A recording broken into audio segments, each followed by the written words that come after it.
দেখতেছি, কারণ নিপুণ 2 বছর ছিল।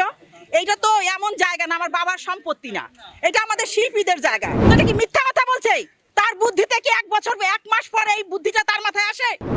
আমরা দীপজল ভাইকে চাই, অবশ্যই মানহানি হয়, কারণ আমি 46 বছর অভিনয় করি, আমি এইরকম দেখি নাই কোনোদিন।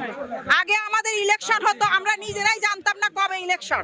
আমরা এফডিসিতে শুটিং করতাম, সকালে শুটিং আসতাম, এসে আমাকে একজনে বলতো আপা ভোটটা দিয়ে যান, আমি এসে ভোট দিয়ে যেতাম। কিন্তু আজকে যেটা হচ্ছে এটা আমরা কেউ চাই না, আমাদের কাম্য না।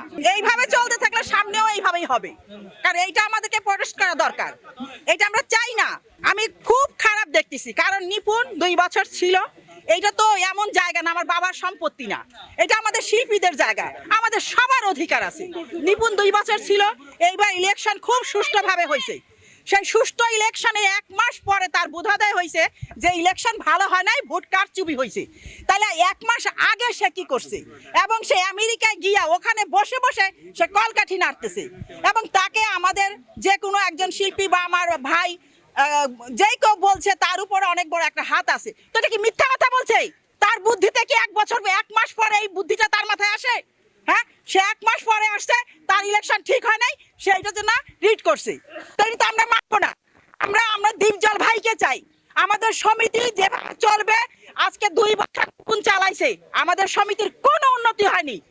প্রমিস করছিল 5টা 6টা ছবি বানিয়ে সমিতিতে দিবে আমাদের দুস্থ শিল্পীদের জন্য, জুনিয়র শিল্পীদের জন্য, তার একটিও সে বানায় নাই। না, এটা যদি সে বলে মিথ্যা কথা বলছে, কারণ তাহলে সেই এইটা করছে, কারণ এটা আমরা তো পাইনি।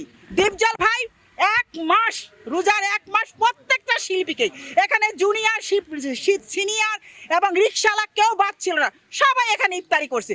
যাওয়ার সময় হয়তো যাদের কনভেন্স নাই, গাড়ি ভাড়া নাই, তাদেরকে সে 200-500 টাকা দিছে, কিন্তু সেটা দীপজল ভাই দেয় নাই, লোকজনে দিছে। কিন্তু সেইটা যদি সে মনে করে টাকা দেওয়া হয়েছে, তাহলে তো সে আরো বেশি টাকা দিছে। তাহলে সে জানলো কেমন যে টাকা দেওয়া ভোট কিনা যায়? ওই যে বললাম তাকে বুদ্ধি দেওয়া হয়েছে, কারণ সেইটা তো ছাড়বে না। এই গদি ছাড়া মানে কি, তার সে জিরো হয়ে যাবে, সেই জন্য সে এইটাকেই আঁকড়ে ধরে বসে থাকবে। আর আমরাও এটা চাই না। আমরা চাই আজ থেকে 20 বছর আগে, 30 বছর আগে আমাদের সমিতি হওয়ার পরে যেভাবে আমাদের সমিতি চলছে, সুষ্ঠুভাবে পরিষ্কারভাবে। আমরা শিল্পী, সেও শিল্পী, আমরা সবাই এক, দিন শেষে আমরা সবাই একসাথে থাকবো। কিন্তু এইভাবে মারামারি ফাটাফাটি করে আমাদের সমিতি চলবে না। এতে কি হচ্ছে, আমাদের ফিল্মের, আমাদের শিল্পীদের বদনাম হচ্ছে। রাস্তার লোকেরা আমাকে দেখলে বলে ওই যে যাচ্ছে অমুকের ক্যান্ডিডেট, ওই যে অমুকে যাচ্ছে ভোট দিতে, এটা তো আমি শুনবো না। কারণ আমরা পর্দার ভিতরে থাকবো, আমরা এমনিই তো পর্দার বাইরে গিয়ে শুটিং করি।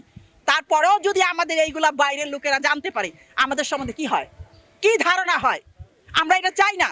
আমরা চাই আমার দীপজল ভাই আসছে 2 বছরের জন্য, সে 2 বছর থাকবে। 2 বছর পরে আবার নতুন করে ইলেকশন হবে। উনি যদি ভালো করে তাহলে উনি আবার আসবে, আর যদি উনি আবার তাদের মতো করে তাহলে আবার নতুন কেউ আসবে। কিন্তু এখন আমরা এটা মানবো না। এখন দীপজল ভাই থাকবে, মিশা সওদাগরই থাকবে।